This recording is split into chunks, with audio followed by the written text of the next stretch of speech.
이 한 시간도 하나님의 은혜로 축복하신 은혜를 감사합니다.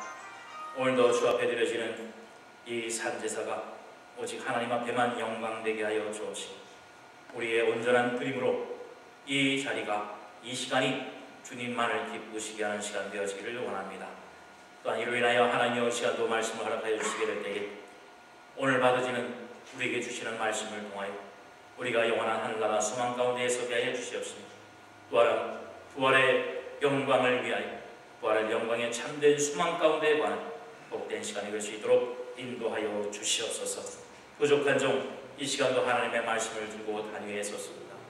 입술을 성결케 하여 주옵시고 사람의 모습 가리워 주옵시고 오직 하나님의 예비하신 말씀만이 선포되어지는 나팔실의 역할만 감당하게 하여 주옵소서. 모든 것을 주 앞에 영광 돌려드리며 우리 주 예수 그리스도 이름 받들어 기도하옵나이다. 아멘. 지난 한 주간 동안 또 여러분 잘 지내셨습니까? 이제 오늘은 사순절 5번째 주간으로 하나님 앞에 예배를 드립니다. 우리가 사순절 제 첫째 주라고 말씀을 드리면서 예배를 드리기 시작한 게 엊그제 같은데 이렇게 시간은 흘러갑니다. 오늘 5째 주, 이제 다음 주 종려주일, 그 다음 주에 이제 부활주일로 우리 크리스찬들의 가장 기쁜, 가장 큰 그런 명절이요 귀한 날이 우리가 맞게 됩니다. 바로 이처럼 하나님의 여러분을 향한, 또한 우리를 향한 약속과 예언의 성취의 시간도 점점 다가오고 있습니다.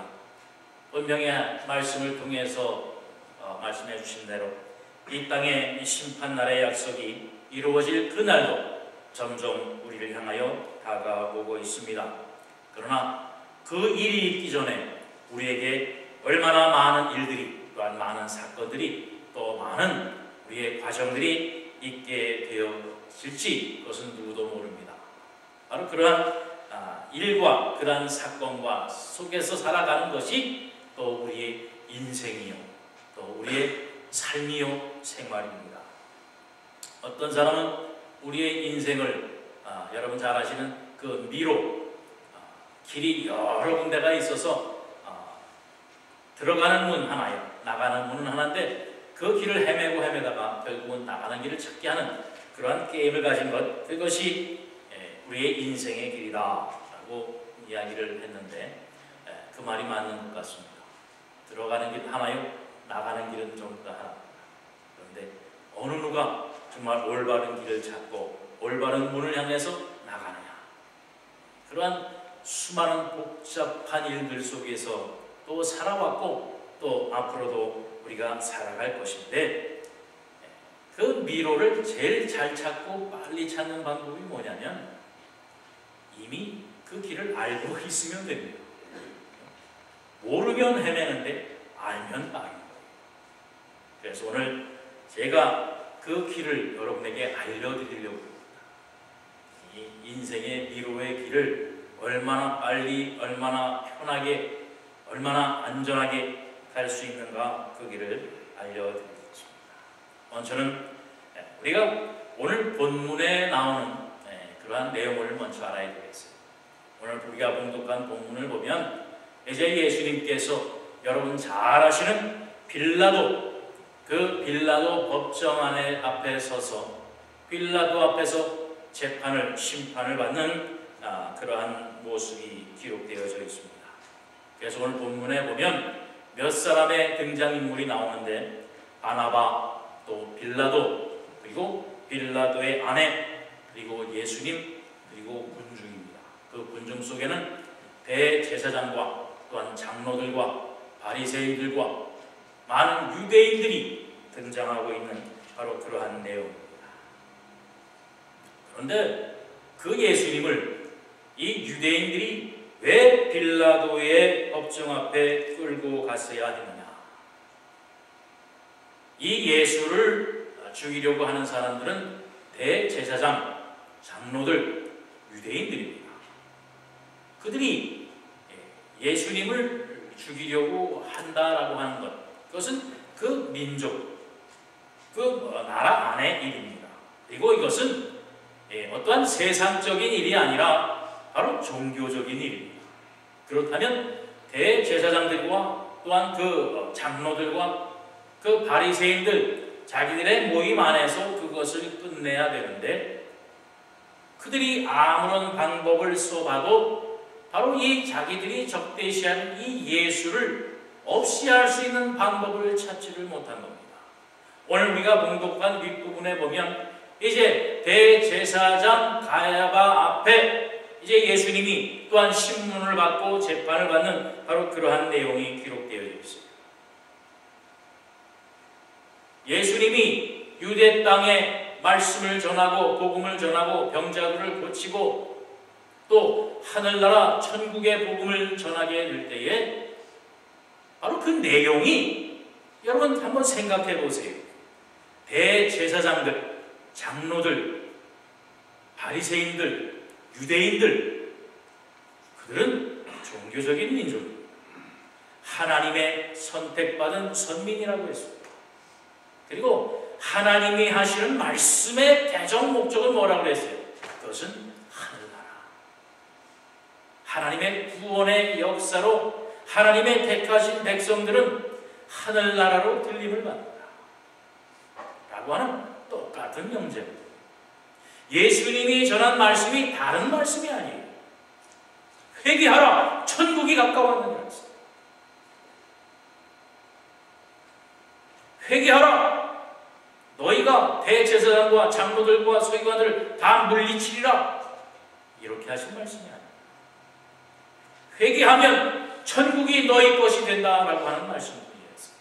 그리고 하신 일은 약한 자들, 병든 자들, 심지어 죽은 자까지 살려주셨습니다. 바로 죽었던 나사로를 예수님께서 살리게 될 때에 그 사건으로 인해서 대제사장들과 서기관들과 장로들과 바리새인들이 예수를 죽이고자 공모를 시작했다. 그래서 예수를 잡아다가 그 예수를 죽이려고 아무리 노력을 했지만 이 예수님을 통해서 죄를 또 사형을 언도할 그러한 죄목을 찾지 못하게 될 때에 이제 저들은 이 빌라도의 법정에 예수님을 세우게 되어진 것입니다. 종교적으로 안 되니까 이제 세상의 죄목을 씌워서 세상의 법정에 예수님을 세운 겁니다. 그 당시 종교적으로 최고의 자리에 있는 대제사장과 또 최고의 권위를 가지고 있는 그 공회, 산헤드린 교회에서 예수님을 어찌하지 못하자 이제 세상 법정에 기록합니다. 여러분, 오늘날 우리 기독교의 모습과 얼핏 비슷하지 않습니까? 많은 교회들이, 교단들이 저들의 어떤 맺혀있는 문제를 풀기 위해서 회의를 하고 모임을 하고 총회장이라고 하는 사람이 나서서 얘기를 해도 문제가 해결되지 않아 결국 어디로 갑니까? 세상의 법정으로 끌고 가서 세상을 심판하는 사람의 손에 의해서 교회의 법이, 교회의 행정이 치를 받게 되어지는 그러한 세상 속에 있는 것을 우리가 보지 않습니다. 종교적인 재판에서 해결하지 못하자 세상적으로, 이 얼마나 신성모독입니까? 그런데 대제사장과 그 장로들이 예수의 제목으로, 예수 앞에 제목으로 걸고 한 것이 뭡니까? 신성모독입니다. 예수님이 신성모독했으니 저들을 죽여야 된다라고 했어요. 그런데 정작 신성모독을 한 사람들은 누굽니까? 바로 하나님의 영광의 법을 세상의 법정으로 끌고 간 저들의 모습이 아니냐라고 하는 말씀이에요. 그런데 왜 그들이 빌라도 앞에 예수님을 끌고 가야만 했냐? 왜 예수님을 죽여야만 했냐? 이것은 그들이 가지고 있는 그 권위, 권세, 권력, 명예, 재물을 놓기 하시죠. 예수님이 병자를 고치시고 또 낮은 자, 비천한 자에게 위로를 하시고 심지어 죽은 자를 살기까지 하자 많은 무리들이 예수를 쫓기 시작했습니다. 이제 대제사장과 종교 지도자들이 두려움에 떨게 됐습니다. 언젠가는 말씀드린 대로 예수님은 세상의 일을 통해서 무리들을 선동한 게 아니라 바로 하나님의 말씀을 가지고 무리들을 모았다는 말씀입니다. 거기에 밀접한 관계가 있는 게 누구예요? 대제사장. 대제사장은 종교적인 권위로 최고의 자리에 있는 사람이에요. 이제 예수가 나타나서 그 자리를 위협하게 됐어요. 그 자리를 지키기 위해서는 무슨 일을 해야 되겠느냐?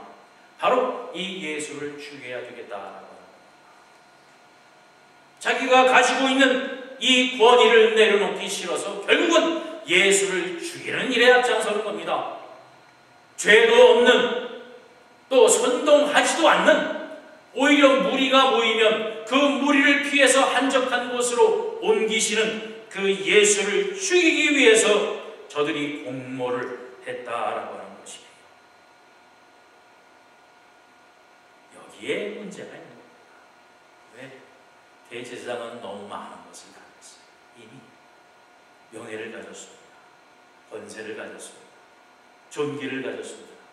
당연히 이 당시에 이제 다음 주에 이제 종려주일을 예배를 드립니다만 예수님께서 성전에 예루살렘에 입성하시면서 그 안에 있는 타락된 모습을 화를 내시면서 뒤엎어버리는 모습이 있지 않습니까? 그만큼 종교적으로 타락이 되어져 있어서 대제사장이 가지고 있는 재물은 어마어마한 겁니다. 그 모든 것을 다 잃어버리기가 싫은 거예요. 너무 많은 것을 가졌기 때문에 그 많은 것을 잃어버리기가 두려워서 결국은 예수를 죽이고자 결정을 한 것입니다. 전 너무 많은 것도 불편합니다. 가진 것이 없으면 잃을 것도 없습니다. 얼마나 편해요. 가진 것이 많다 보니까 그 가진 것을 잃지 않기 위해서 결국은 죄 가운데 거하는 모습을 오늘 우리는 발견해야 되는 것입니다. 바로 세상법에 예수를 고발하면서까지 자기의 자리를 지키고자 하는 이러한 대제사장이나 장로들이나 종교 지도자들의 모습을 보면서 오늘날 우리의 모습, 나의 모습은 어떤가? 내가 택하는 이 미로의 길은 어떤가? 라고 하는 것을 발견하시기 바랍니다. 이제는 하나는 또 풀렸잖아요, 그죠? 어떤 거 한 길은 우리가 가지 않으면 됩니다. 안 가는 길 하나 이미 정해져 있습니다.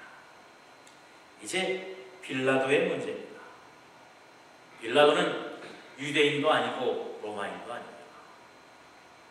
그런데 그가 유대 나라의 총독, 그 지방의 총독으로 자리를 가졌어요. 그만큼 그의 세상을 향한 방법, 사는 그러한 방식이 어떠한 것인가 우리는 알 수도 있습니다. 분명히 오늘 말씀을 통해서도 이 빌라도는 예수님께서 아무런 죄가, 아무런 잘못이 없는 것을 분명히 알고 있습니다. 그래서 이 빌라도는 어떻게 하면 이 예수님을 놓아줄 수 있을까? 그 방법을 생각을 했었어요. 오늘 본문 말씀 17절, 18절 말씀에 보면 그들이 모였을 때에 빌라도가 물어 이르되 너희는 내가 누구를 너희에게 놓아주기를 원하느냐? 바라바냐? 그리스도라는 예수냐? 하니 이는 그가 그들의 시기로 예수를 넘겨준 줄 알미더라 라고 얘기하고 있어요. 이미 빌라도는 예수님을 놓아줄 작정을 하고 있는 겁니다. 마음을 가지고 있고 생각을 가지고 있는 거예요. 그래서 바라바라고 하는 한 죄인을 하나 더 꾸려다가 그 자리에 놓은 겁니다. 이거 성경에는 기록되어 있지 않지만 바라바라고 하는 사람도 원래 이름은 예수예요. 바라바 예수, 그리고 우리 예수님은 그리스도 예수입니다. 그래서 여기에 말씀하는 그 빌라도가 묻기를 원하는 거예요. 바라바냐 그리스도라 라고 하는 예수냐? 다시 풀어서 얘기하면 바라바 예수냐 그리스도 예수냐? 예수라고 하는 똑같은 이름을 가지고 있는 사람이에요. 이 빌라도는 이미 이 그리스도 예수를 놓아줄 마음을 가지고 있는 거예요. 왜? 죄가 없는 걸 알기 때문에. 바라바 예수는 이미 모반을 한 사람입니다. 민중을 선동하고 동요한 죄가 있습니다. 강도의 죄가 있습니다. 살인죄가 있습니다. 누가 봐도 이 바라바는 놔줄 수 없는 처지예요. 여러분, 분명하잖아요. 그렇죠? 살인범을 지어서 사형 언도를 받은 사람과 종교 지도자들에 의해서 세워진 이 예수, 두 예수를 보면 또 이 빌라도가 묻기도 하는 얘기가 이거예요. 바나바냐 그리스도냐. 바나바는 세상으로부터 받은 이름입니다. 그리스도는 이미 그 예수님을 믿는 사람들, 그리스도인들이 주은 이름이에요. 기름 부은 바른 자 예수. 바나바는 이제 바나바라고 하는 이름을 풀어서 얘기를 하면 아버지의 아들이라는 뜻입니다. 누구의 아들이냐? 바로 악한 사탄의 아들이다. 이렇게 풀어서 얘기를 하니까 지금 결론적으로 보니까 이름이 그렇습니다만, 하여튼 어떤 아버지의 아들이라고 하는 이름의 예수냐, 아니면 너희가 기름 부음 받은 종이라고 하는 그리스도 예수냐, 이 이름의 차이에서도 분명한 선택이 있는 거예요. 여러분은 누굴 선택하겠어요?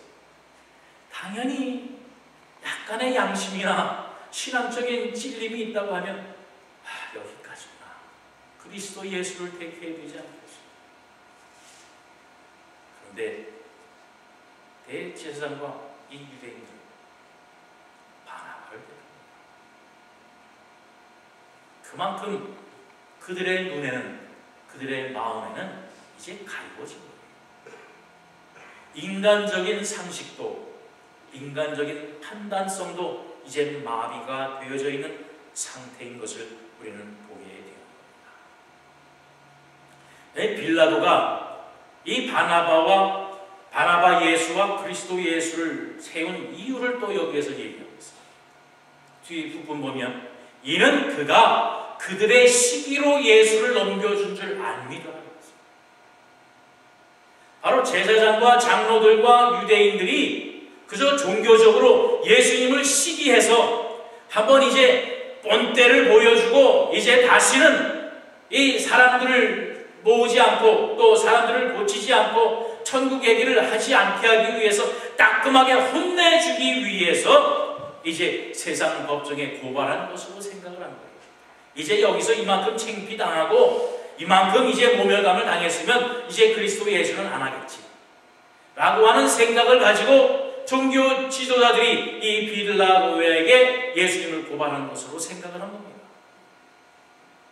그러니까 이 빌라도는 이 정도 하면 이제 이것이 끝나겠지 생각을 하고 바나바 예수와 그리스도 예수를 선택을 하게 합니다. 참 이렇게 보면 빌라도라고 하는 사람은 얼마나 억울합니까?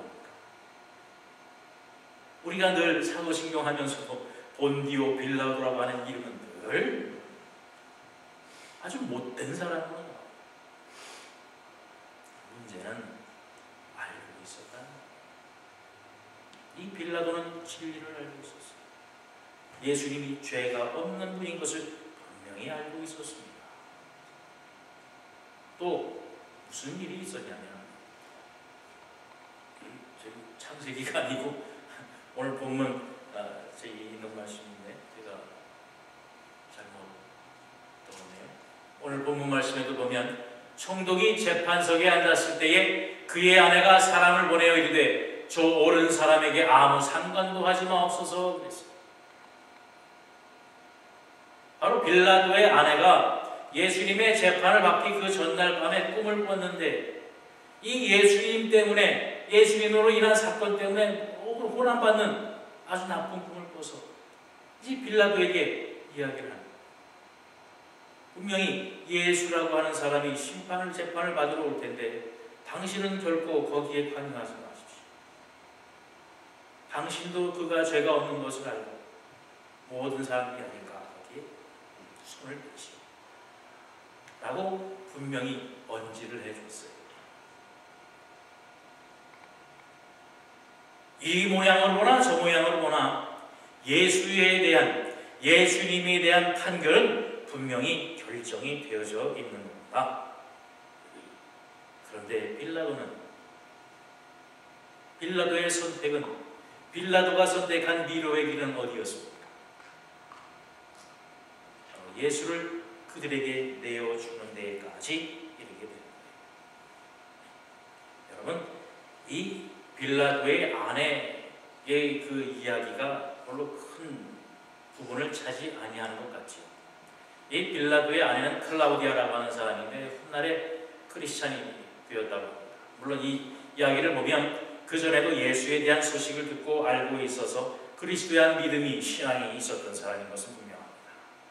그리고 이 클라우디아가 나중에 이 에디오피아나 그런 교회 집단에서는 성자로까지 추앙을 받았습니다. 바로 하나님을 아는 사람이었습니다. 그의 마습과 나타난 자리를 보면 그저 미미한 존재요, 미미한 음성인 것 같습니다. 그러나 바로 빌라도에게 언지를 주었던 그 순간은 이 빌라도의 아내의 마음은 다급한 겁니다. 간절한 겁니다. 빌라도가 어떠한 잘못을 이루게 되는지, 어떠한 무고한 사람을 간섭하게 되는지를 이 빌라도의 아내는 알고 있었던 것입니다. 바로 하나님께서 주시는 다른 하나의 선택의 순간이었습니다. 미로의 길을 헤어나올 수 있는 한 선택의 순간이었는데 이 빌라도는 그만 선택을 잘못한 것이지. 이러한 사건이 여기에만 있는 것이 아닙니다. 예를 들어서 우리 열왕기하 5장 말씀에도 보면 이제 이와 비슷한 사건이 기록되어 있습니다. 오늘 저희가 이 말씀을 읽어만 볼 게 아니라 한번 다 보겠습니다. 열왕기하 5장 말씀 보겠습니다.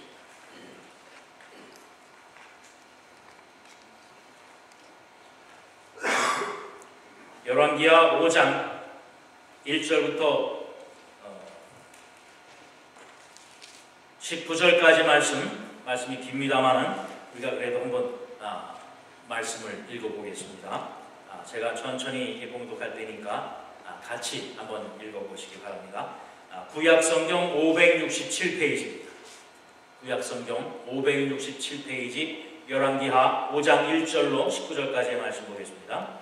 아람 왕의 군대 장관 나아만은 그의 주인 앞에서 크고 존귀한 자니 이는 여호와께서 전에 그에게 아람을 구원하게 하였습니다. 그는 큰 용사이나 나병 환자더라. 전에 아람 사람이 떼를 지어 나아가서 이스라엘 땅에서 어린 소녀 하나를 사로잡음에 그가 나아만의 아내에게 수종들더니 그의 여주인에게 이르되 우리 주인이 사마리아에 계신 선지자 앞에 계셨으면 좋겠나이다. 그가 그 나병을 고치리라 하는지라. 나아만이 들어가서 그의 주인께 아뢰어 이르되 이스라엘 땅에서 온 소녀의 말이 이러이러하더이다 하니 아람 왕이 이르되 갈지어다. 이제 내가 이스라엘 왕에게 그를 보내리라 하더라.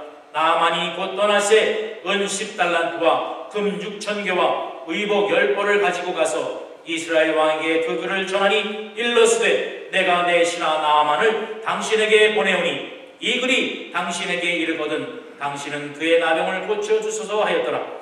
이스라엘 왕이 그 글을 읽고 자기 옷을 찢으며 이르되 내가 사람을 죽이고 살리는 하나님이냐. 그가 어찌하여 사람을 내게로 보내 그의 나병을 고치라 하느냐. 너희는 깊이 생각하고 저 왕이 틈을 타서 나와 더불어 시비하려 함인 줄 알라 하니라. 하나님의 사람 엘리사가 이스라엘 왕이 자기의 옷을 찢었다 함을 듣고 왕에게 보내 이르되 왕이 어찌하여 옷을 찢었나이까. 그 사람을 내게로 오게 하소서. 그가 이스라엘 중에 선지자가 있는 줄을 알리라 하니라. 나아만이 이에 말들과 병거들을 거느리고 이르러 엘리사의 진문에 서니 엘리사가 사자를 그에게 보내어 이르되 너는 가서 요단강에 목을 7번 씻으라. 내 살이 회복되어 깨끗하리라 하는지라. 나아만이 노하여 물러가며 이르되 내 생각에는 그가 내게로 와서 서서 그의 하나님 여호와의 이름을 부르고 그의 손을 그 부위에 흔들어 나병을 고칠까 하였도다. 다메섹강 아바나와 바르발은 이스라엘 모든 강보다 낫지 아니하냐. 내가 거기서 몸을 씻으면 깨끗하게 되지 아니하랴 하고 몸을 돌려 분노하여 떠나니 그의 종들이 나와서 말하여 이르되 내 아버지여 선지자가 당신에게 큰 일을 행하여 하라 하였다면 행하지 아니하였으리이까 하물며 당신에게 이르기를 씻어 깨끗하게 하라 함이니까 하니 나아만이 이에 내려가서 하나님의 사람의 말대로 요단강에 7번 몸을 잠그니 그의 살이 어린 나이가 살같이 회복되어 깨끗하게 되었더라. 나아만이 모든 군대와 함께 하나님의 사람에게로 돌아와서 그의 앞에 서서 이르되 내가 이제 이스라엘 외에는 온 천하에 신이 없는 줄을 아나이다. 청하건대 당신의 종에게서 예물을 받으소서 하니 이르되 내가 섬기는 여호와께서 살아계심을 두고 맹세하노니 내가 그 앞에서 받지 아니하리라 하였더라. 나아만이 받으라고 관건하되 그가 거절하니라. 나아만이 이르되 그러면 청하건대 노새 2마리를 실을 흙을 당신의 종에게 주소서. 이제부터는 종이 번제물과 다른 희생 제사를 여호와 외에 다른 신에게는 드리지 아니하고 다만 여호와께 드리겠나이다. 오직 한 가지 일이 있사오니 여호와께서 당신의 종을 용서하시기를 원하나이다. 곧 내 주인께서 림몬의 신당에 들어가 거기서 경배하며 그가 내 손을 의지하심에 내가 림몬의 신당에서 몸을 굽히오니 내가 림몬의 신당에서 몸을 굽힐 때에 여호와께서 이 일에 대하여 당신의 종을 용서하기를 원하나이다 하니 엘리사가 이르되 너는 평안히 가라 하니라. 그가 엘리사를 떠나 조금 가니라. 아멘. 자, 이 말씀을 보면 하나의 정말 멋있는 이야기 스토리가 우리가 보입니다. 아람 왕 군대, 아람 나라라고 하는 그곳의 군대 장관, 국방부 장관입니다. 총리를 하고 있는 나아만이라고 하는 사람이었어요. 아주 아람 왕의 총애를 받고 큰 공을 세운 그러한 사람입니다.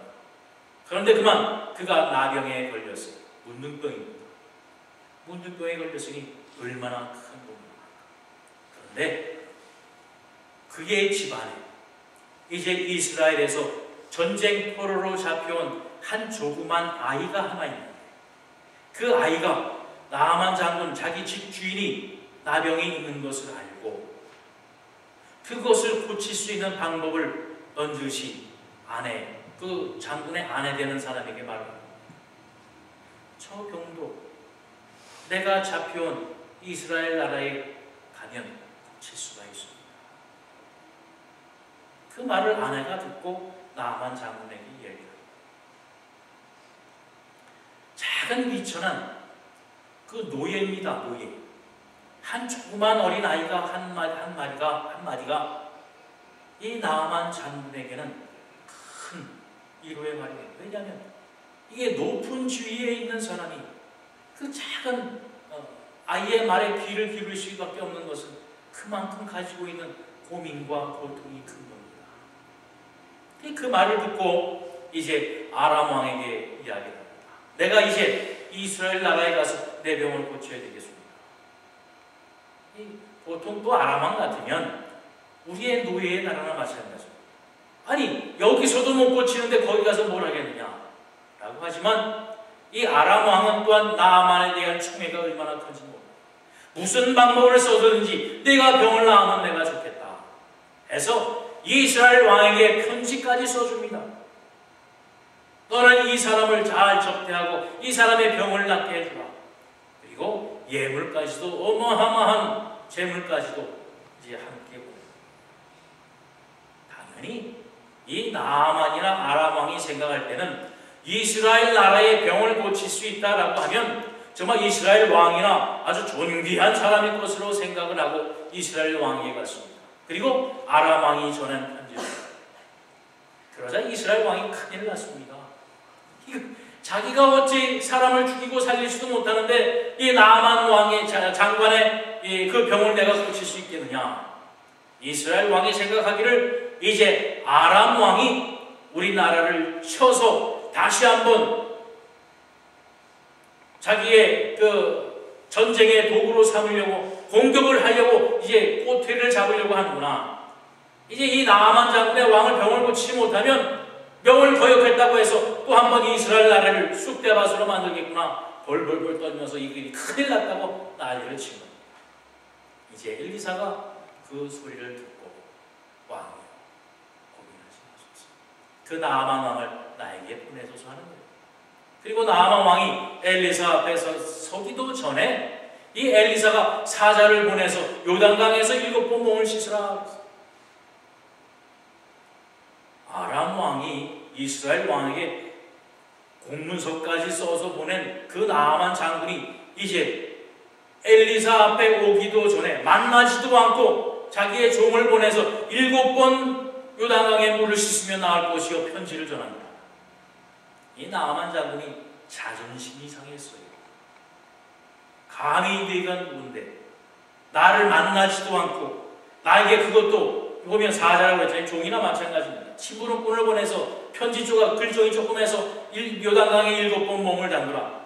그것도 요단강. 여러분 저도 못 봤습니다만 요단강이 그렇게 큰 강은 아니라고요. 그래서 오늘 여기에 말씀해 보면 다메섹강 아바나와 바르발 강도 이 큰 강, 깨끗하고 좋은 강, 그것도 이 요단강 물보다도 좋을 텐데 그 요단강 물에 7번 씻어서 내 병이 낫겠느냐? 나를 무시하는 거 아니냐? 조롱하는 거 아니냐?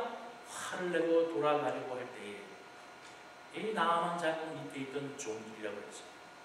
그 종들이 장군님 이제야 먼저나 만약에 엘리사가 그것보다 더한 일을 하라고 해도 장군님은 순종했을 거 아닙니까? 병이 낫기 위해서 정말로 무슨 일을 하더라도 하려고 했지 않겠습니까? 그런데 요단강에 가서 7번 단지 7번 몸을 씻는 건데 그거 못하겠습니까? 한 번 믿져야 본전인데 한 것이지. 그 말을 듣고 7번 몸을 씻게 될 때에 그 병이 나았다. 그리고 그 후에 이 나아만 장군은 하나님의 백성, 하나님의 종이 되었어요. 여러분 어디에서 시작을 했어요? 작은 여자아이 하나의 음성이었습니다. 작은 여자 하나의 소개가 이 나아만 장군이 병이 났고 하나님의 신실한 종이 되었다는 사실입니다. 이 빌라도에게 들려진 아내의 음성이었습니다. 여러분 우리 믿음과 신앙의 생활 속에서 우리가 듣는 음성, 우리에게 주어지는 기회에 대한 여러분 선택을 잘 하셔야 됩니다. 요단강에 7번 몸 씻는 건 아무것도 아닙니다. 여러분 예배 시간 5분 전에 오라는 저의 말씀 아무것도 아닙니다.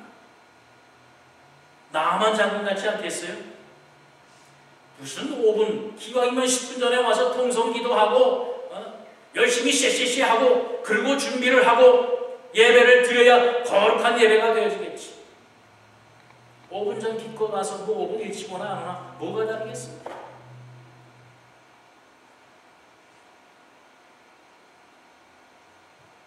그러나 하나님께서 예정하시고 예비하시고 섭리하신 길은 한 길입니다. 미로를 빠져갈 수 있는 길은 한 길입니다. 비록 아무것도 아닌 것 같고 비록 하찮은 것 같고 비록 작은 자의 음성인 것 같지만 하나님이 예정하신 길은 거기에 있습니다. 그 길 하나로 얼마나 많은 역사가 일어났습니까? 나아만 장군이 왕에게 가서 얼마나 많은 재물을 가지고 이스라엘 나라로 갑니까? 이스라엘 왕을 만납니다. 이스라엘 왕이 두렵고 떨릴 때 엘리사를 만납니다. 엘리사의 소개로 인해서 병이 났습니다. 병이 남으로 인해서 나아만 장군은 하나님의 종이 됩니다. 얼마나 얽히고 설킨 길 같지만 거기에는 분명한 하나님의 계획과 섭리가 있는 겁니다. 나아만 장군의 병이 낫게 하는 그 방법이 거기에 있는 겁니다. 엘리사가 손으로 얹고 그 부위를 만지고 요란 법석을 떨면서 하나님 앞에 예배를 드리고 제단을 쌓아야 병이 낫는 것이 아니라 작은 음성에 순종하고 하나님의 방법의 길에 설 때에 우리는 이 세상의 많은 어려움과 고난과 아픔으로부터 헤어나올 수 있는 길이 거기에 있다라고 하는 바로 그 말씀입니다. 여기에 하나님의 음성이 있는 겁니다. 여기에 하나님의 인도하심이 있는 겁니다. 그런데 우리는 그까짓 것, 그걸로 뭘 하겠어? 그게 뭐 얼마나 힘과 능력이 있어서 무시하고 외면하고 하찮게 생각할 때에 우리는 하나님께서 우리에게 주신 이 축복의 기회를 놓치고 마는 겁니다. 빌라도가, 아마 이 빌라도의 이름은 이제 하나님의 심판대에 서서 이 세상이 멸망할 때까지 늘 본디오 빌라도에게 고난을 받아서 이 이름은 늘 외워지게 될 겁니다.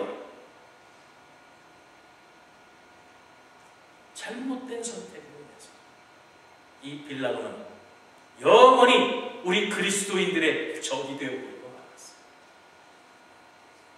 바로 이처럼 우리가 어떠한 길과 어떠한 선택을 하느냐라고 하는 것, 그것이 우리의 인생의 지름길을 알려준다라고 하는 말씀입니다.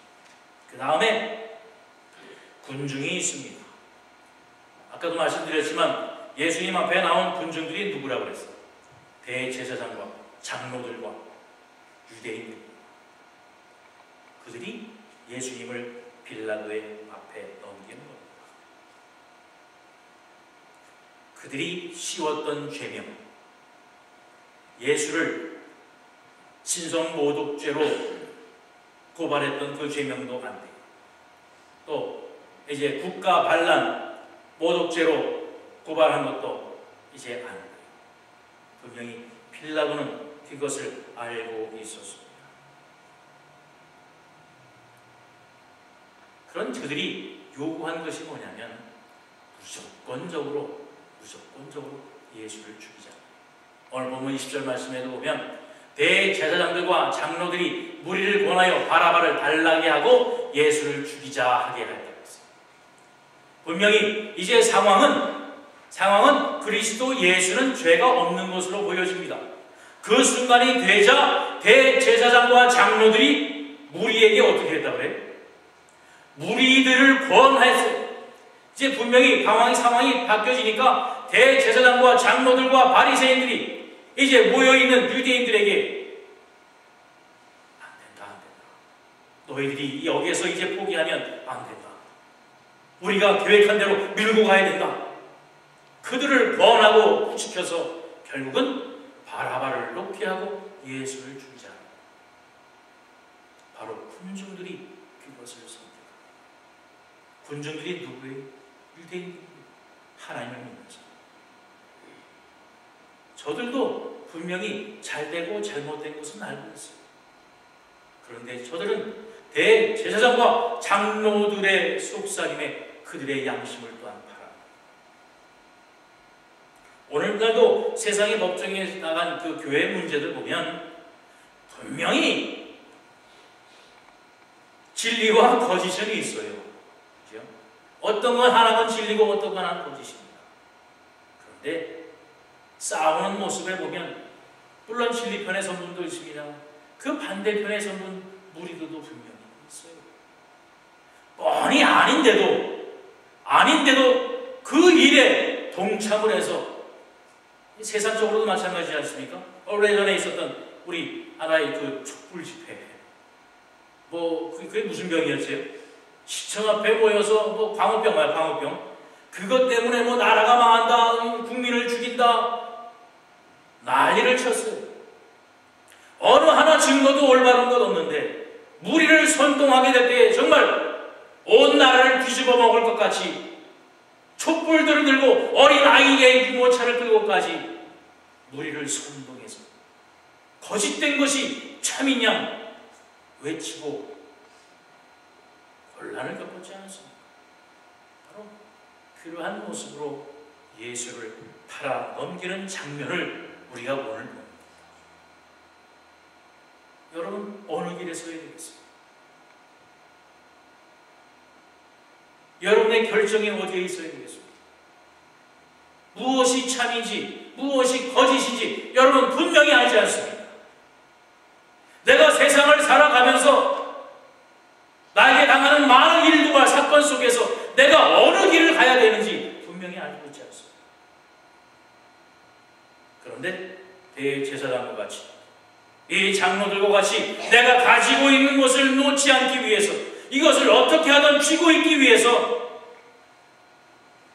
잘못된 방법인 줄 알지만 그 길을 가면 내가 이것을 잃지 않겠기에 그 길을 선택하며 또 한 번의 고난과 역경을 당하지 않습니다. 그러면서 우리는 또한 하나님께서 왜 나를 사랑하지 않는가? 왜 하나님께서 나에게 올바른 길을 제시해 주지 않는가? 왜 내 기도를 들어주지 않는가? 우리가 하나님 앞에 맞대어 서고 있지 아니한가라고 하는 바로 그 말씀입니다. 여러분, 오늘 내용을 보면 분명히 뻔한 길입니다. 빌라도도 알고 있습니다. 이 무리들도 알고 있습니다. 또 예수님과 함께 잡혀온 바나바라고 하는 사람도 자기 자신을 분명히 합니다. 어느 누구도 그 상황, 그 사건, 그 환경이 무엇을 선택해야 어느 길을 가야 되는지 모르는 사람은 아무도 없습니다. 다 알고 있지만 옳은 길을 택하지 아니하고 자기의 욕심과 자기의 욕망에 따라서 그릇된 길을 택하기 때문에 결국 우리의 인생이 힘들고 어려워지는 것이고, 빌라도는 영원히 그 이름이 하나님 앞에 욕되는 그러한 이름이 되어지고 있다라고 하는 바로 그 말씀입니다. 오늘 본문 23절 말씀에 보면 빌라도가 이르되 어찌미냐? 무슨 악한 일을 하였느냐? 바로 이 예수가 무슨 악한 일을 하였느냐? 너희가 바나바를 택할 아무런 권한도 없다. 아무 이유도 없다. 라고 하는 것을 빌라도가 오히려 유대인들에게 얘기를 하는 거예요. 예수는 아무 죄도 없다. 너희가 왜 바나바를 택하느냐? 그런데 무작정 이 유대인들, 대제사장들, 장로들이 하는 얘기가 뭡니까? 이유 불문하고 십자가에 못 박혀야 되겠습니다. 저를 죽여야 되겠습니다. 하나님께서 주시는 다른 길은 이미 안 보겠다는 거예요. 이미 내 눈은, 내 마음, 세상의 욕심과 내 자리를 지키고자 하는데 이미 마음이 가 있는 거예요. 어떠한 충고를 해도 이미 소용없습니다. 하나님이 이렇게 하셔야 되겠습니다. 이 방법으로 가십시다. 교회 열심히 하십시다. 여러분, 성경 공부 열심히 하십시다. 여러분, 우리 교회에 중보하십시다. 아무리 전에도 그건 많이 해도 뭐 별로 5분 일찍 와도 좋게 보여요. 그래서 예배 시간 딱 맞춰서 그냥 앉았다 가는 거지. 이미 우리의 마음은 무슨 악한 일이 있어? 당신들이 왜 바나바, 이 살인자, 이 강도, 이 사람을 여배에 택합니까? 이유 불문하고 예수를 죽이잖아. 여기에 대한 심판이, 여기에 대한 결과가 얼마나 큰지 여러분 아시죠? 이스라엘 민족이 얼마나 큰 고통과 아픔, 지금까지도 그 속에서 그들의 민족은 살아오고 있는가 우리가 알고 있지 않습니까? 빌라도의 잘못이 또 여기에 있어요. 분명히 알고 있는데 이제 이 군중들이 예수를 죽이자라고 외치는 모습이 이제 오늘 본문에서 보면 거의 밀란이, 그런 소동이 일어날 것 같이 되어지자 이제 빌라도 손을 놓아고 손을 씻었다. 손을 씻고 이제 너희의 선택은 나하고 상관이 없다. 이제는 너희가 다 가져가라. 그러자 유대인들이 뭐라고 했습니까? 우리와 우리의 자손에게 돌리소서. 여러분, 오늘 이제 이 빌라도와 유대인들의 대화를 한번 보시면서 여러분, 우리가 우리의 경우 속에서 여러분 적용을 한번 해보십니다. 빌라도가 묻습니다. 둘 중에 누구를 너희에게 놓아주기를 원하느냐? 유대인들, 바라바로서이다. 빌라도가 묻습니다. 그러면 그리스도라는 예수를 내가 어떻게 하랴? 유대인들이 대답합니다. 십자가에 못 박혀야 하겠느냐? 빌라도가 또 묻습니다. 어찌미냐? 이가 무슨 악한 일을 하였느냐? 유대인들이 더욱 소리질러 이릅니다. 십자가에 못 박혀야 하겠습니다. 다른 조건 없어요. 십자가에 무조건 못 박으라는 겁니다. 빌라도가 이제 물을 가져다가 무리 앞에 손을 씻으며 이 사람의 피에 대하여 나는 무지하니 너희가 당하라. 유대인들이 대답하여 이르되 그 피를 우리와 우리 자손들에게 돌릴지어다라고 말합니다. 이 일이 있은 후에 AD 70년에 유대인들 100만 명이 학살을 당합니다. 예루살렘 성의 성전이 그 밑바닥까지도 기초까지도 다 파헤치는 수모를 겪게 되죠.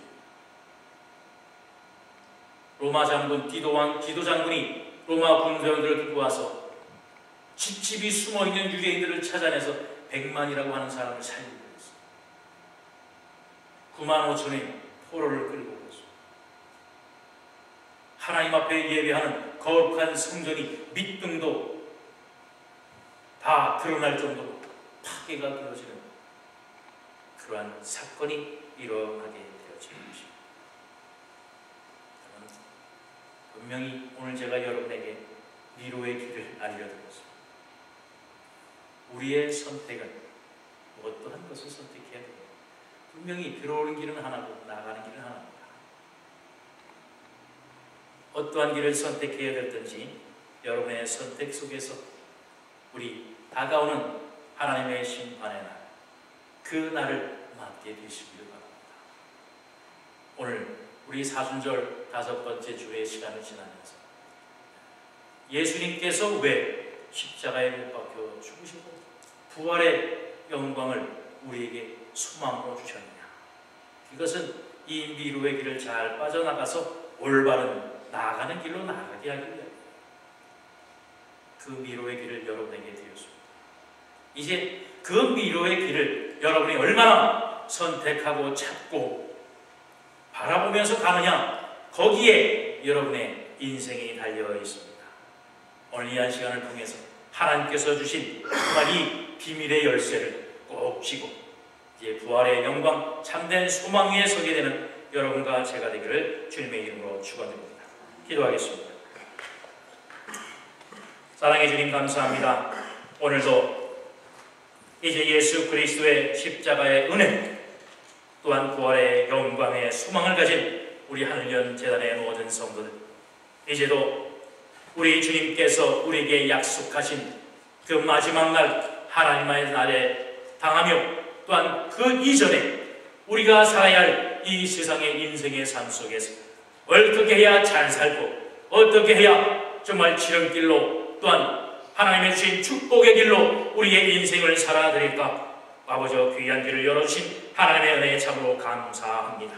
아버지여 주님께서 주신 이 길을 따라, 아버지여 인도하시는 길을 따라 순종의 길을 갈 수 있는 우리 하나님의 귀한 백성들의 삶이 되게 하여 주셔서 정말로 영광의 은혜를 누리는 우리 하나님의 귀한 자녀되어 우리 하늘연 재단의 성도들이 될 수 있도록 인도하여 주시옵소서. 정말 많은 고난의 길과 많은 분파의 길이 있습니다.